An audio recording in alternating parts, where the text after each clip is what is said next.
Have you ever considered the fact that tiling your property can make it or destroy it?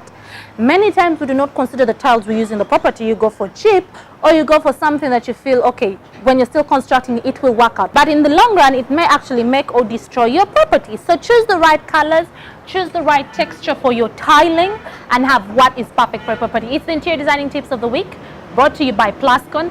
Splash about some color in your property. Play with colors that actually reflect the inner you. It's Plascon that brings you the interior designing tip of the week. Color your world. Interior designing is brought to you by Plascon. Color your world. Hello everyone, my name is Faith and I'll be giving you the interior designing tip of the week. This week we are actually going to be looking at designing the children's bedroom. Most times we ignore the children's bedroom, and yet they help in creating the children's imagination and actually contributing to their character.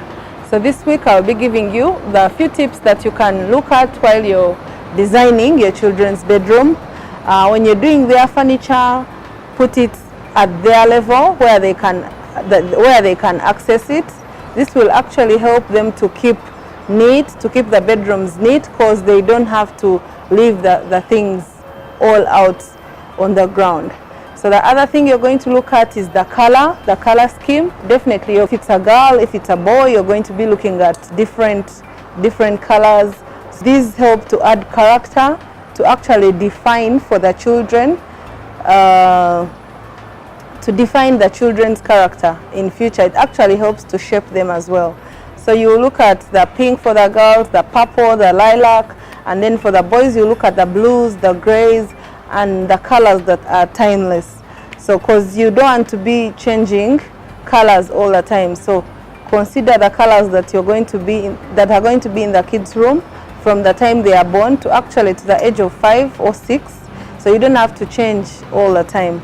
So the other thing you're going to look at when you're designing children's room is space. Leave them enough space on the floor to play around. So you don't want to put a lot of stuff in the children's bedrooms and then you leave them without space to play. Other tip for designing the children's room, you're going to look at the curtains.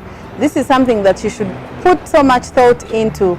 They add a lot to a room. So you're going to go with curtains that add more character to the room. You could go with character curtains. It could be cartoons, things that are so attractive to children.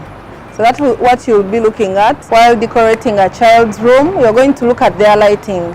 There's general lighting and then there's also reading lighting. You could just put them some specific lights for reading books in the night. You can also decorate their ceilings with maybe stars. You could paint stars so that when they put on the light in the night, it all brightens up. And it actually helps the children to broaden their imagination. So those are the tips that you're going to be looking at while decorating a child's room. For over 55 years, as customers, we have come to know, love and trust one paint company to color our homes, to color our lives, to color our world. And it's due to this trust that this company has become the biggest in East Africa. And now that same company brings you the same paint you've known for over 55 years, the same products you've trusted to color your world, but now with a new name, Plascon. Plascon, color your world.